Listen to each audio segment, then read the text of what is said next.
আচ্ছা, ভারতীয় রাজনীতিতে পশ্চিমবঙ্গকে নিয়ে সবসময় একটা আলাদা কৌতূহল কাজ করে।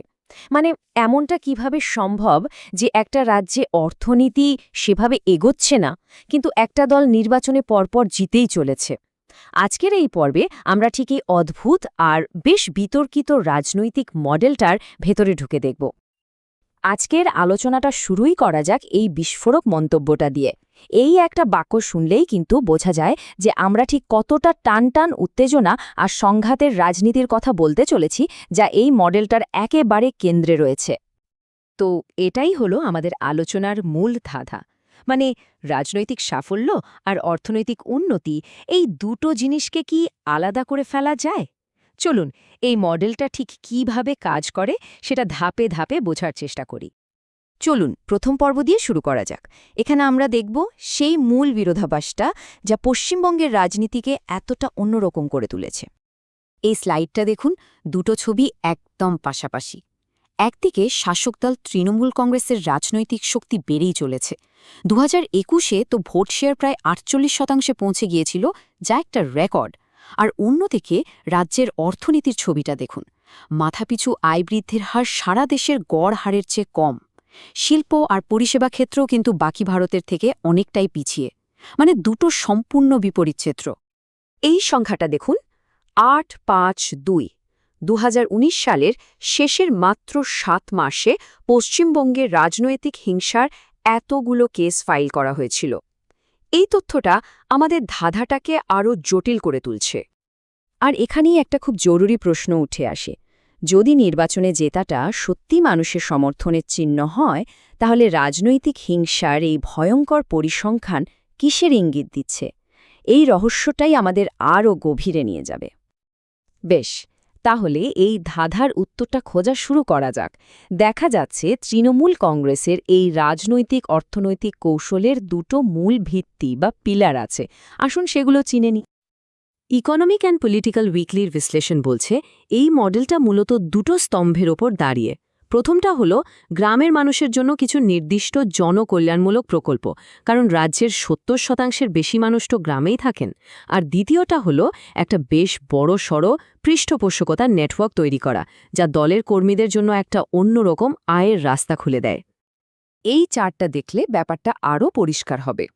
দেখুন, পশ্চিমবঙ্গের কৃষি বৃদ্ধির হার 3.3%, যা সারা দেশের গড় 1.6%-এর প্রায় দ্বিগুণ। দারুণ ব্যাপার। কিন্তু শিল্পক্ষেত্রে দেখুন, রাজ্যের বৃদ্ধির হার 6.6%, যা জাতীয় গড় 8.6%-এর থেকে বেশ কম। মানে বোঝাই যাচ্ছে যে গ্রামীণ অর্থনীতিকে বেশি গুরুত্ব দেওয়া হয়েছে, শিল্পকে কিছুটা পেছনে রেখে। চলুন এবার মডেলটার দ্বিতীয় স্তম্ভ, মানে ওই পৃষ্ঠপোষকতার নেটওয়ার্কটা নিয়ে একটু বিস্তারিত আলোচনা করা যাক।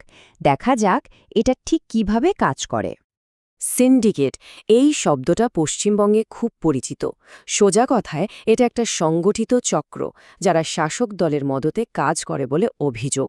এরা মূলত নির্মাণ, জমি কেনা বেচার মতো স্থানীয় ব্যবসাগুলো নিয়ন্ত্রণ করে আর প্রত্যেকটা লেনদেন থেকে নিজেদের ভাগ আদায় করে। আর কাঠমানি হল এই সিন্ডিকেটেরই গ্রামীণ সংস্করণ। মানে সরকারি প্রকল্পের সুবিধা সাধারণ মানুষের কাছে পৌঁছে দেবার বদলে স্থানীয় নেতারা যে টাকাটা কেটে নেন, সেটাকেই বলা হয় কাঠমানি। এখন এই স্লাইডের সবচেয়ে জরুরি অংশ হল এই উক্তিটা।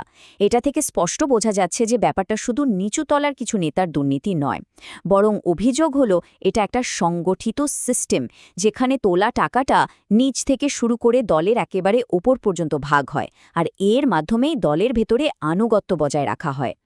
বেশ, তো যখন এমন একটা রাজনৈতিক অর্থনৈতিক মডেল চলে, তখন তাকে বাঁচিয়ে রাখার জন্য লড়াই তো হবেই। চলুন দেখি সেই লড়াইটা জাতীয় স্তরে, বিশেষ করে নির্বাচনী প্রক্রিয়াকে ঘিরে কিভাবে চলছে।